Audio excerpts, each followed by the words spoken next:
જેમની ત્રીજી આંખ ખુલતા જ આખું બ્રહ્માંડ ભસ્મ થઈ શકે. એવા સ્વયં મહાદેવને પણ આખરે હાથી બનીને જંગલમાં કેમ છુપાવવું પડ્યું? એક દિવસ શનિદેવ કૈલાસ પર પધાર્યા.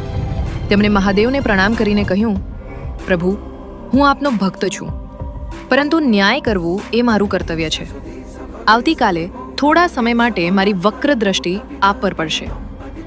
મહાદેવ હળવું સ્મિત કરીને બોલ્યા, શનિ, તારી દ્રષ્ટિ મારું શું બગાડશે? હું તો સમગ્ર સૃષ્ટિનો સ્વામી છું. શનિદેવ શાંતિથી બોલ્યા, પ્રભુ, તેનો જવાબ સમય આપશે. આગલા દિવસે જેમ જ વક્ર દ્રષ્ટિનો સમય શરૂ થયો, મહાદેવે પોતાની લીલા રચી.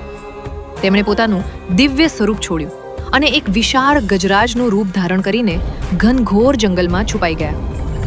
પૂરા સવા પ્રહર સુધી ત્રણેય લોકોના સ્વામી એક સામાન્ય હાથી બની જંગલોમાં ભટકતા રહ્યા. સમય પૂર્ણ થતાં મહાદેવ ફરી કૈલાસ પર પરત ફર્યા અને હસીને બોલ્યા, જો શનિ, તારી વક્ર દ્રષ્ટિ મારું કંઈ પણ બગાડી શકી નહીં. ત્યારે શનિદેવે હાથ જોડીને કહ્યું, પ્રભુ, એ જ તો મારી દ્રષ્ટિનો પ્રભાવ હતો. બ્રહ્માંડના સ્વામીને પોતાનું દિવ્ય સ્વરૂપ છોડીને જંગલોમાં ભટકવું પડ્યું. આ સાંભળીને મહાદેવ પણ સ્મિત કરવા લાગ્યા, કારણ કે તેઓ સમજી ગયા હતા કે કર્મ અને ન્યાયના નિયમથી કોઈ ઉપર નથી. જો આ